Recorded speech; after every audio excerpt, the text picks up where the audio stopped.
Welcome back, folks. We're back for another Come Learn With Me session. This is Greg Silverman, your outsourced Chief Investment Officer.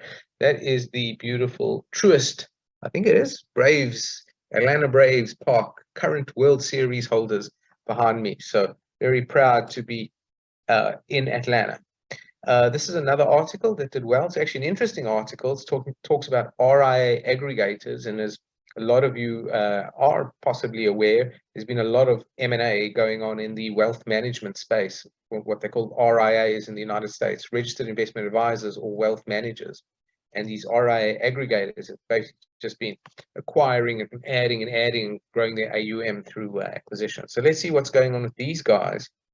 As of July 1, 2022, price check, RIA aggregator stock sinking faster than the market at mid-year. Okay.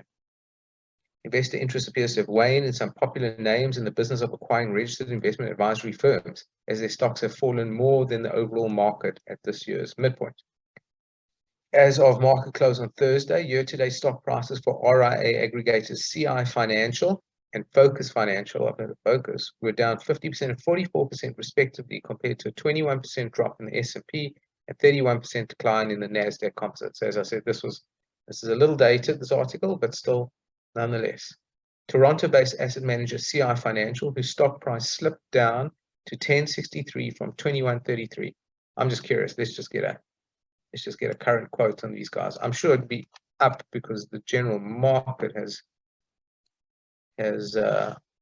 rebounded. Let's see, Google's normally a good source for a quick air. Oh, Mr. Google. Yeah, so let's go 6 months and we get the brevity of the situation. All right. Oh, not much of a bounce, huh? So this was when the article was written. Went on to make earlier lows. So all right, let's just zoom in over a month period. So we've gone from 1050 to 11. There's a buck. So buck on 1050 is basically 10%. But yeah, so a bit of a bounce. All right. Let's go back. Toronto-based asset manager CI Financial, whose stock price slipped down to 1063 from 2133 at the start of 2022, has over the past 2 years become one of the RIA industry's most prolific acquirers, but it's taken on a heap of debt to get there. There's a criminal disconnect between the value of our company and the price that we're trading at, CI CEO Kurt McAlpine said on the firm's first quarter earnings call in May. He also reiterated a point that CI's asset management business was dragging down its value as a wealth manager and buyer of US RIAs. There's a criminal disconnect. Yeah, that's a little strong. Market is what the market is, right? CI in April unveiled plan to spin out its US RIA business and sell a 20% stake in the company by an initial public offering. Okay, in April. The IPO is meant to, in part, to help CI raise funds to pay down some of the debt associated with its more than 24 acquisitions and fund new deals, McAlpine said on the May call. The company spokesman did not immediately respond to a request for comment on the stock price or an update on the firm's plans for the spin-out IPO. So they're trying to spin out what now? They're spinning out the RIA business because the asset management business was dragging down its value. Okay. Sounds like a bit of a financial finagling to me, but anyway.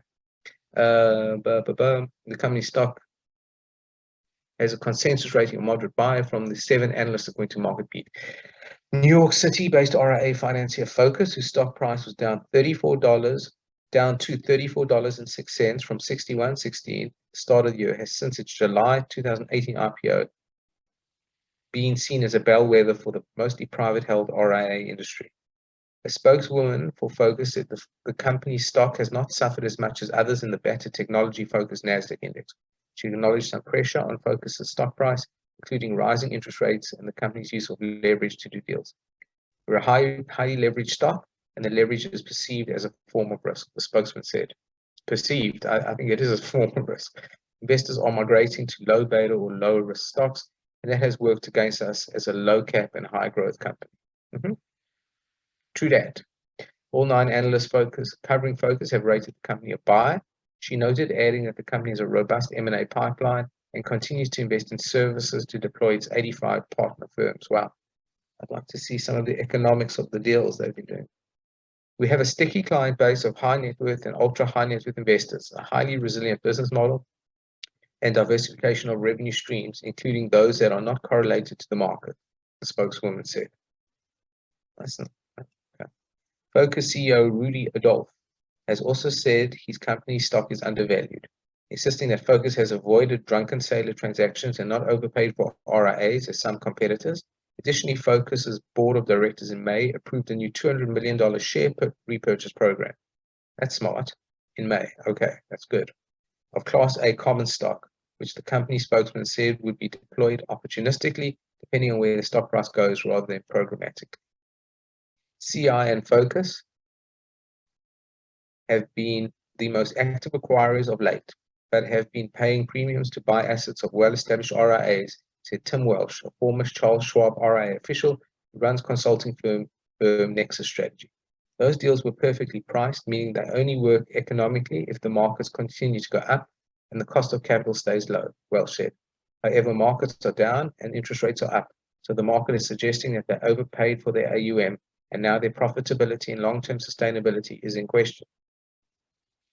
Let's read that again. It's that important. Those deals were perfectly priced, meaning they only work economically if the markets continue to go up and the cost of capital stays low.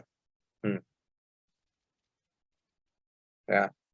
Meanwhile, banks broadly are holding closer to their overall market declines, likely with the support of higher interest revenue.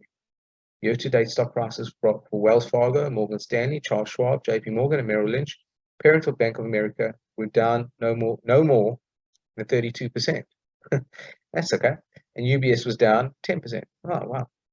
LPL Financial, LPLA, meanwhile, appears to be an outlier performer at 13% for the year so far. Wow.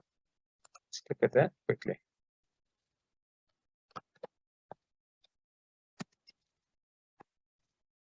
That's something, right? Wow. That is amazing. Wow, look at that.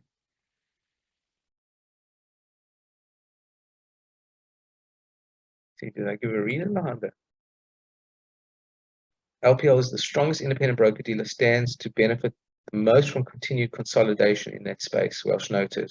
As an added bonus, they have diversified revenue streams and are not beholden to just AUM basis points. Yeah, not totally subject to the market. Oh, well, there you go, guys. That's an interesting article, especially for some of you who know that, who I know who've been in the space intimately. So that's all good. So that's all good, folks. If you want to see more of what we do, take a look at some of the links below. If you like to see some of our niche investment themes, also take a look below. There is a post for our LinkedIn niche investment group. So check those out. And if you want to join, just go ahead and ask to join, and we will let you in. So hope you enjoyed this one. Greg Silverman, out for now.